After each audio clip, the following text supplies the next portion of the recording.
আপনাদেরকে একটু বাইকটা স্টার্ট দিয়ে সাউন্ডটা শোনাই, ঠিক আছে?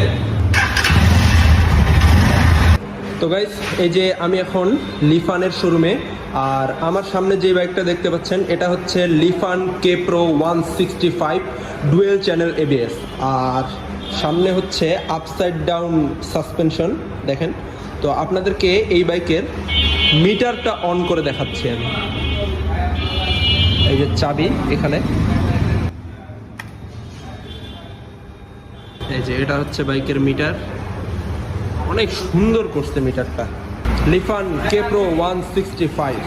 আপনাদেরকে একটু বাইকটা স্টার্ট দিয়ে সাউন্ডটা শোনাই, ঠিক আছে?